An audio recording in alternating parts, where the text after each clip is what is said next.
we go. Hey, everybody. Welcome to the Kansas City Art Lounge, where we talk all things art, artists, and a little bit about cocktails, mocktails, and spiced tea. Tonight, I am way excited to be here at iWorks talking with Valerie Doran Bashaw. Her art is way different than anything we've talked about before. Her style is a delight, and she's kind of finishing up a show that's at the Lady Vocus Gallery called Bluer Than Blue, thus the name of this show. So let's get started. Valerie, I was just chatting with Gloria a minute ago. Valerie, where were you when you were 12? Where did you grow up as a kid? I went to Shawnee Mission Schools. So I was in Broadmoor Junior High School in Overland Park. Yeah. Yeah. It was great. I had good teachers. Yeah. Was your family artistic? Did you know then that art was going to be your thing? No one in my family is at all inclined. My sister does some sewing. I was my fourth grade teacher's flower arranger. That was my job. And I just loved working with color. So, of course, I was just so happy to have that a special role because she had a lot of flowers. So, yeah. So just never stopped after that, it seems. Always good to have some encouragement. It certainly is. And knowing you, the flowers were right up your alley. I know you're a nature gal. You've got. I am. And a gardener. There behind you, and fun. Well, so then after flower arranging as a fourth grader, where did you go from there? What did you have art in high school? Oh yeah. I had a couple of stellar teachers at Shawnee Mission West. I had Jim Wheat, who had a shop and carried a lot of Native American stuff, but he was just an amazing teacher. And I had another one, I can't think of her name, but she taught us to macrame. And he taught us to tie-dye, and soon every cotton thing in our house, my mom was real sweet, was tie-dyed. And there was lots of macrame, and I made macrame purses, and you can do a whole lot with knots. It was really beautiful. So yeah, those two teachers set me on my way to being a fiber artist. I realized that was my special sensitivities, is working with texture and color. Even then you knew it. Yeah. So then what about college? Did you take art classes? I first went to Johnson County Community College, and it was when it first was in Merriam and Shawnee when they were building the new school. And so I had drawing classes in a old telephone company garage in Merriam with Jean Howard, who continues to make art today. And she was incredible. And then we moved to the new campus, and I took silversmithing with Ron Hicks, who was also, so I did a lot of silver work and also lapidary. And I could have easily gone into that field. I loved it so much. And Ron was one of the best teachers I've ever had. So a lot of drawing and silversmithing and design. And then I took a long break and went to the Kansas City Art Institute and for 3 years, and worked with a Japanese teacher, Shigeko Spear. And I found hopefully not copying that aesthetic, but it certainly appealed to me, and it's kind of Zen, stripped back, simple, but yet bright colors. And so I had great instruction from her. She was tough, man. It wasn't easy, nothing. Yeah. So that is, I'm excited to hear about that, because is that where you learned the shibori? No, I'm more, well, she showed a lot because she'd been I'll think of it in just a second. She'd gone to Japan. She was from Japan. She lived in Lawrence, and had gone into studying language, and then decided that she wanted to make art and went to Cranbrook for grad school and got hired right out of Cranbrook for the Art Institute. And she had been to Japan and studied traditional Japanese printmaking and also indigo dyeing and shibori. And so she just showed us many, many examples. And we had Fifi White from Asiatica came in and brought her beautiful Japanese textiles. And I don't think I learned then. I think I learned on my own and went to a few workshops. But then I went to, if I can just finish my education, if that's okay. Sure, I went please. to University of Michigan in Ann Arbor for 3 years. It was quite long enough. Well, after I finished undergrad, I had a studio in the Waldo area. If anybody remembers Tasso's Greek restaurant. Yep. Opa, drink ouzo. Oh, but I was right above there.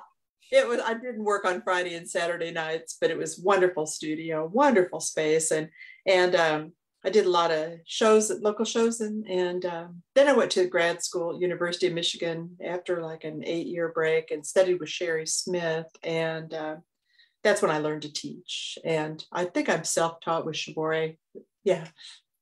So you learned to teach and you're still teaching, yes? Yeah. Tell us about your teaching.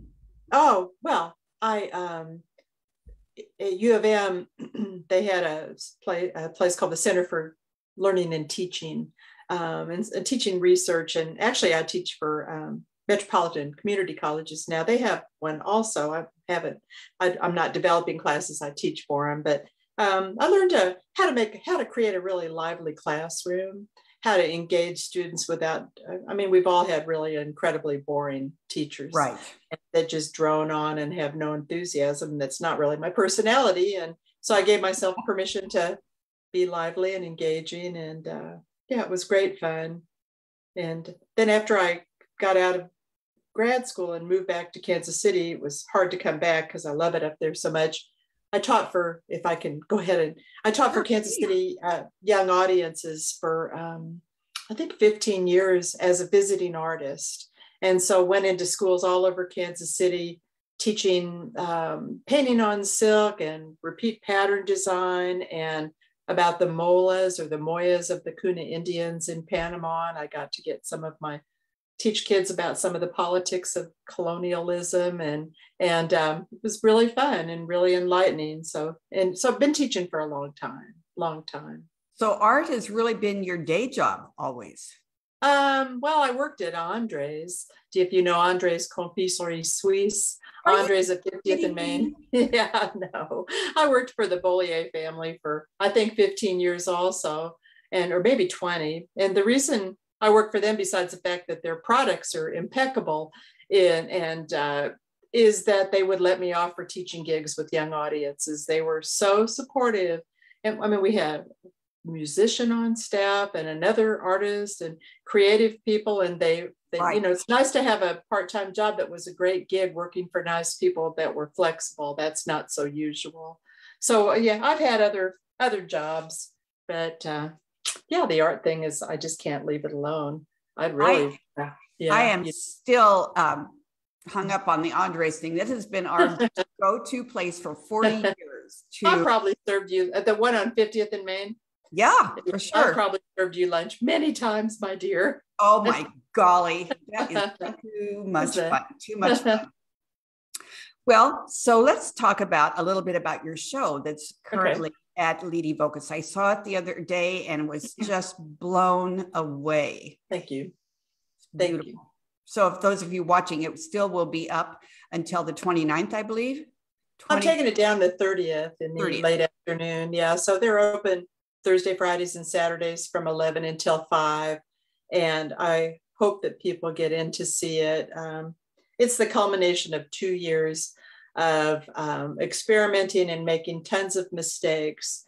And because this medium of cyanotypes is very, very iffy, especially because I choose to put it on really delicate paper a lot of the time, and it doesn't respond well to being washed because you have to rinse it. So I've made tons of mistakes, but I had tons of successes.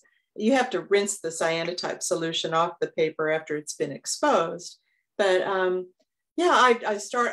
made lots and lots of pieces, and then I would sometimes cut them up in collage and add elements like mica, little bits, not stitching to these, but I continue. I thought I was getting away from working with fabric, which paper is almost fabric, when I was making this show, okay, I'm not going to do fiber anymore. I've done dyeing for a zillion years. I'm going to do paper. Well, I found out I was still trying to use textile techniques on paper, where I would first dye the paper with rusty metal or with flowers, and I cook the paper and transfer some imagery. And then I would over dye it with the cyanotype solution. So there'd be layers. And I've always done that with fabric. I just can't help myself. Right. It was hard medium. It didn't always respond well, but it didn't hold up well. So I tried many different kinds of paper and have some good results. I think the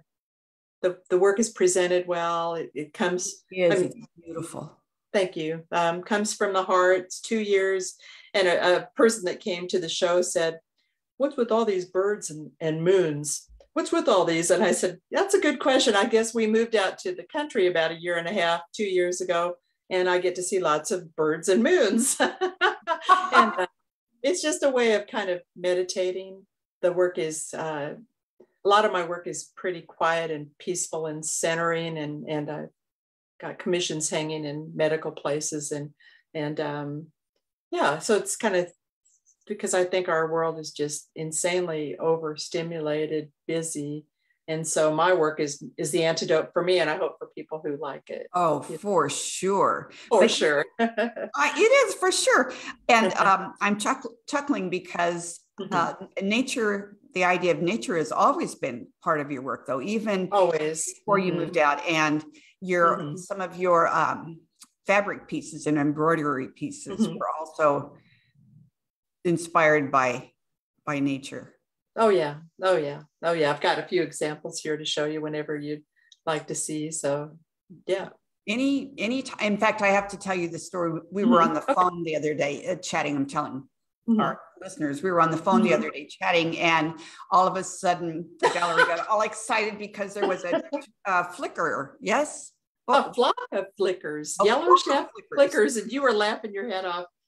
I've never seen like 10 of them at once out in my front yard. I made sure my dog was reined in. So they were beautiful. Yeah.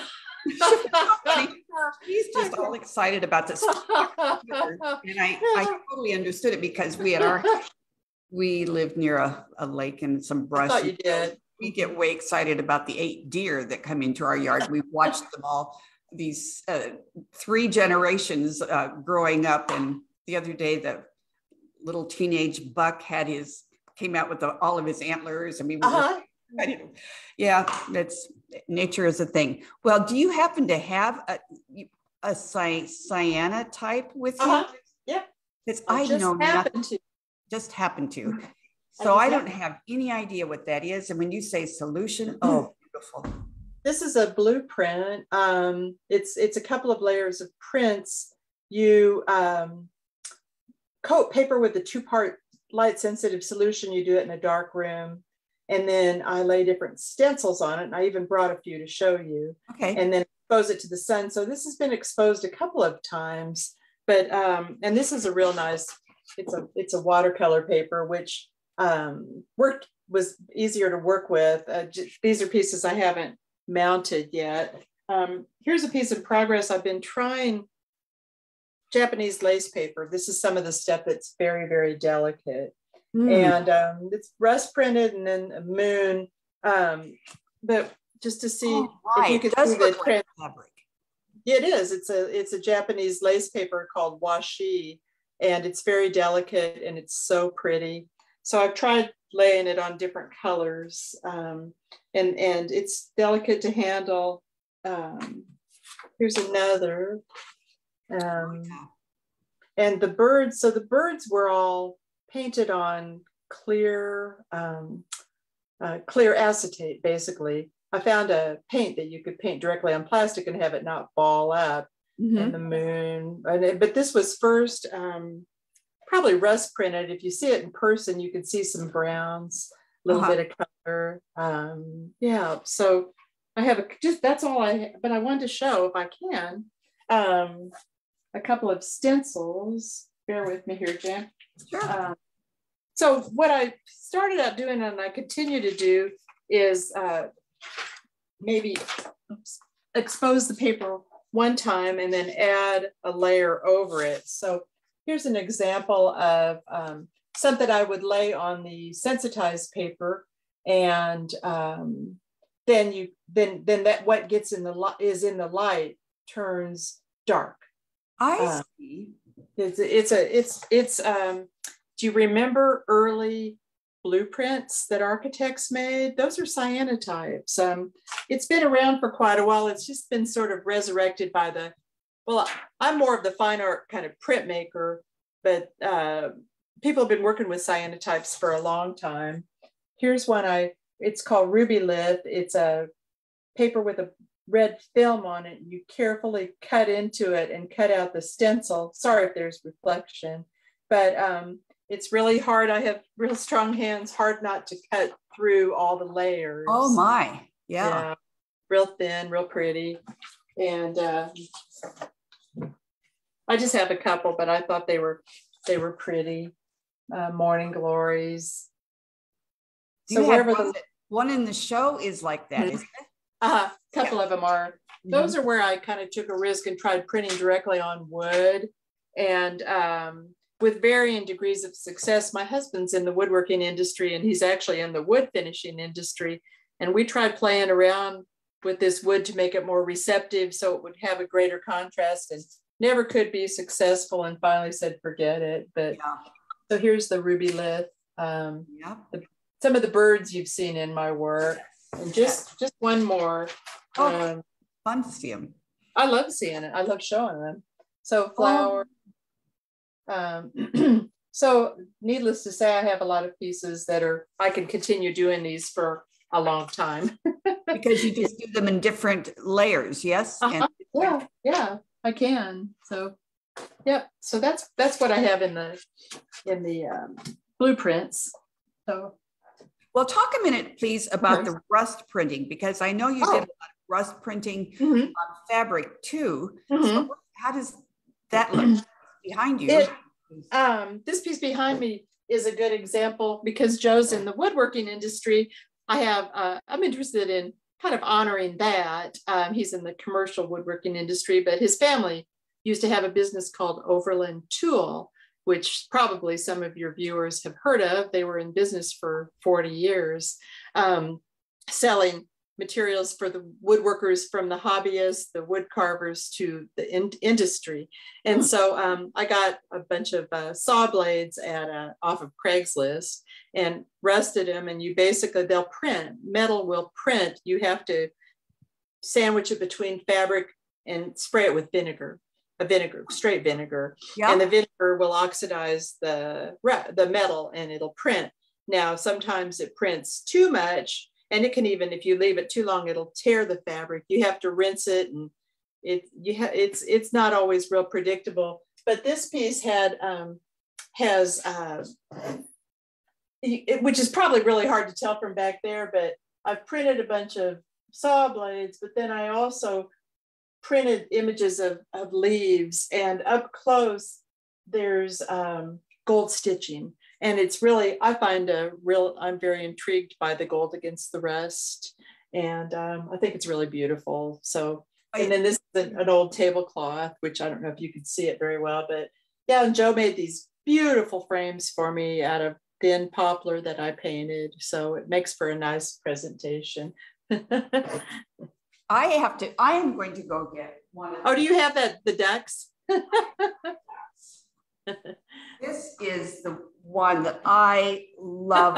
I love the ducks. I recall, this was it a pillowcase or a dish? It was dish towel or something, and then I played with it. Yeah, isn't that fun? It is great fun. And so you had to do all sorts of different dyeing techniques. Yeah. Cloth, yes. Yeah.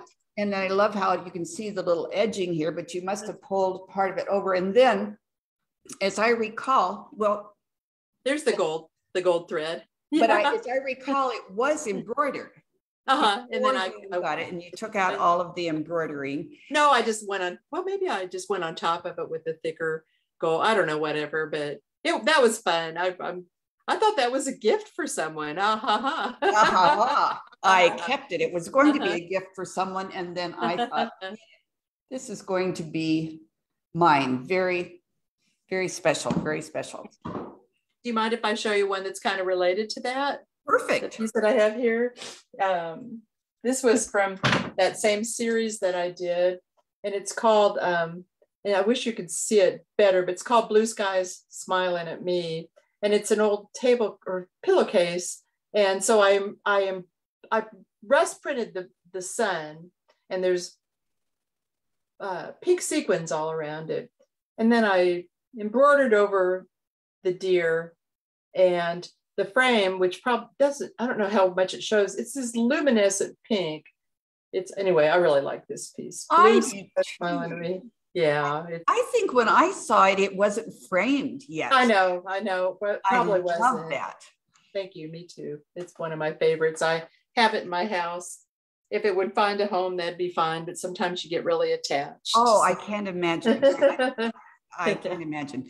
So your sister-in-law, Anne, is or Amy. Amy. And so Amy. Who is Anne? I'm not sure. Sister. Okay, never mind. We're just a moment. But anyway, she has a piece of yours in her salon. Oh, Anne Neese. You know her? Sure. Oh, yeah, she does. A piece called Anne's Garden. Yes. Oh, yeah. Have you seen it? No, she showed me a picture of it today at lunch together. In fact, it was Anne I was talking to, not Amy. Sorry, people. We're having just again a little moment down relatively. Oh, I love that piece. We did a barter, and she did my hair for quite a while, bless her heart. And I really love that piece because I know how much she likes being outside now in the country. Yes. And sunsets and green and flowers. And you saw it. I'm so glad. It's one of my favorites. It is lovely, lovely. And speaking of gifts and such, these pieces are just such amazing gifts. Art is such a fun, personal gift. So keep that in mind when let's talk. For a wedding, do you want to give a blender, or do you want to give a lovely garden? Sometimes, please say.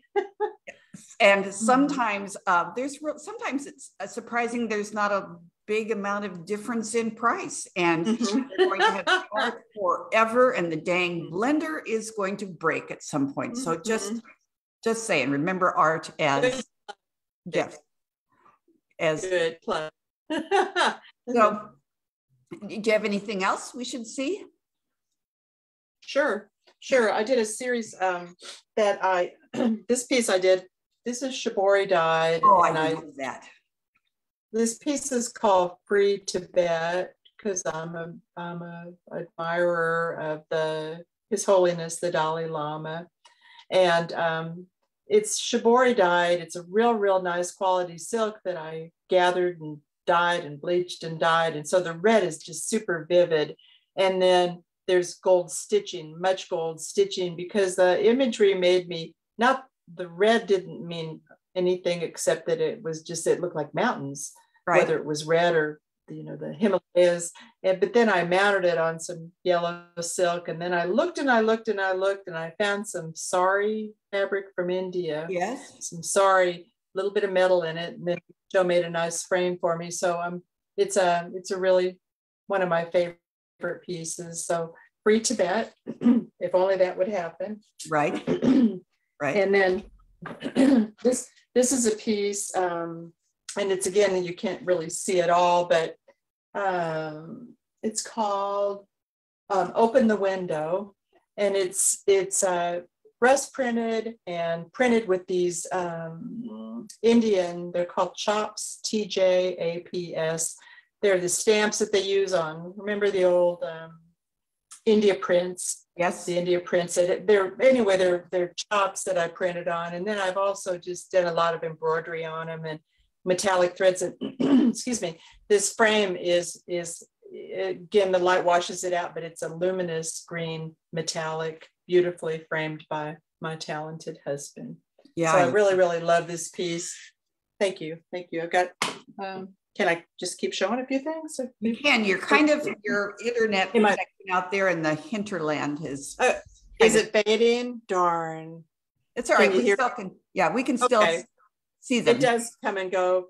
this piece, I have some vintage beaded dresses, and I dyed a piece of fabric. Well, I dyed it red, and then I dyed it, shibori dyed it, and then I stitched on it, and there's little bitty rhinestones, and Oh, it's in a kind of purple frame, and it's called just below freezing.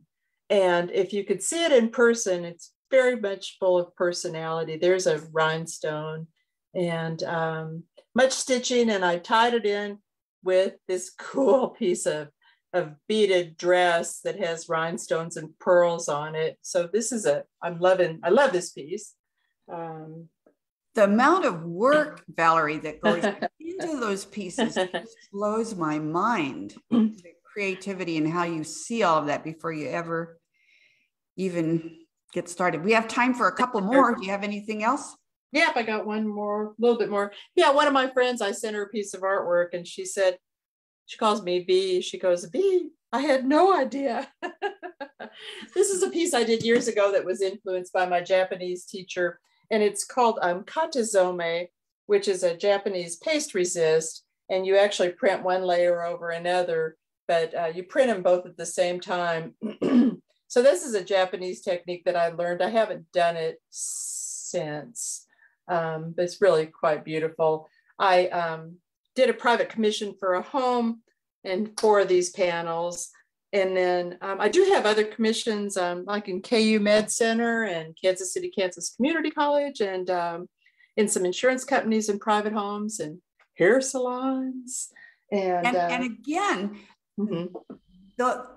those pieces, while they are investment pieces, but you enjoy them forever, and it's so much more fun than having a piece that you just picked up at even though that may have spoken to you. I'm not going to downplay that, but these pieces are just amazing. So when you hang those, Mm-hmm. you hang it, and so that the top layer you can just on this one only. Yeah. I will say that all these fiber pieces have been sealed with like 3 layers of Scotch Guard. And so you just dust them with a feather duster. And like a lot of things, you don't hang them in direct sunlight. right. Acrylic paint might not fade, but anything else will. I think even watercolors do. Even if you could put some, and my cyanotype pieces have all been sealed with a gel medium and a UV resistant spray. So in trying to make everything people just sort of go to acrylic and oil paintings. It's like that's the go-to for collectors, it seems, that aren't informed about Right. the possibilities of fiber are. I've just got 2 more pieces that I have, and Yeah. This is a series I did with. I'm interested in migrating butterflies, and it's actually Rose of Sharon flower petals, but I've painted metallic because I do like a little bling bling. I can't help it, and so I painted metallic pigments under them and a little bit of gold. And one more, and I've also just done. I've taught collage. I've taught for the Kansas City Art Institute and for other places collage, and I'm going to continue. So I do collage, and I've got a couple pieces of fabric, if that's okay, of my earlier. Are we okay time-wise? Yep, we're good. This is some silk that I dyed. I taught at Ghost Ranch in New Mexico for 5 years, and I had taught an eco dyeing class, and the pink is madder, which is a plant. And then I just did an indigo dyeing workshop weekend with my friend Becky, or not week, just a day with Becky and a couple of friends recently, hence my beautiful shirt. Indigo. Know, so fun. And I only brought 2 pieces of fabric, but when I was at Ghost Ranch, I'm always just totally entranced by the beauty of the mountains and the colors of the desert. And so this kind of, I used to do, can you hear me okay talking through it? Yep. I used to do art fairs and sold silk scarves for years. And so this is the same sort of technique. My scarves would look like this also. So that's what I thought. Beautiful. So could you do could you teach an indigo class just for novices? Oh yeah. Oh yeah. If people would have to, we live now 2 hours west of Kansas City, north of Emporia. So about 45 miles southwest of Topeka. And we're getting ready to put in a studio. And yeah, I plan on setting up a studio. I have, for so many years, I have traveled places to teach, whether it's Ghost Rancher for young audiences, schools all over, and I just need somewhere where I'm set up and people can come to me because I'm really burned out on hauling stuff. I get it. I still get it. Yeah. So we could do a road trip. Yeah, that would be lovely. That would be lovely. Yeah. Yeah, I have all kinds of plans for teaching. And if anyone is interested in reaching out to me, can I give my email address? So my website is wovenwind, WOVENWIND.net. And on Instagram, I'm at Valerie Wovenwind. And my email is valerie.wovenwind@gmail.com. Woven wind is what the Chinese called silk, woven wind. Oh, really? Friend of mine said it sounds kind of granola, and I'm like, no, it's Asian influence. And if it sounds granola, I don't care. That's pretty funny. That's pretty funny. Well, it has been such fun chatting with you. My goodness, I have just always loved your work, and it's fun to hear how it all works. Although, yeah, such intensive labors of love your pieces are. Thank you. I'd like to say that I really honor you. I've met you a few years ago at a show. I don't remember which one, and you came up and said, I want to talk to you about your work. And of course, artists, they don't get asked that often, it seems. And it was like, oh, somebody wants to know about my work and how I did it. And you just are a real shining light and a real positive person. So thank you for taking the time. My pleasure.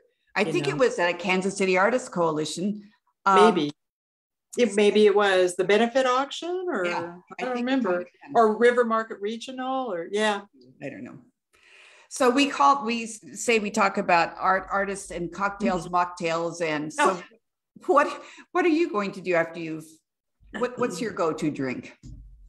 Well, I do like a nice glass of red wine. I do. And I also drink a lot of herb teas, but coffee is my go-to drink early in the day. Oh, me too. In fact, mine's coffee all day. Pretty much. Yeah, pretty much. But the red wine, yes, Malbec. Malbec is my wine of choice. Oui. So everybody, it's been great fun to have you here. Thank you, Jan. My passion has been to introduce artists to you so you can just know who they are, know what they add to our community. I was speaking the other day to a group of business people, and I think having artwork in your business or your home kind of elevates our brand, our personal brand, and our professional brand. And I used as an example, if I started humming a bit of Vivaldi's The Seasons, or if I started humming Beethoven's Ninth, or another one, Pachelbel Canon. You all, if you've been to a concert or not, know those tunes and melodies, and it's because high-end car companies use them on their commercials. I mean, it's this idea of art kind of elevates our lives. Art also, and you really mentioned this when you talked about peacefulness. It just art, especially if we have chosen something that speaks to us and we've had an experience in buying it, really does. It improves our health. It improves our attitude. I think. Just saying. So it's like putting plants in your house, but then you put plants and then you put artwork next to the plant. And then your environment is much softer and or depending on the artwork. Yeah, I agree. Yep. All right. It's great fun to see you all. Great fun to chat with you. We'll keep in touch. Thank you. You bet. Okay. Bye-bye, everybody.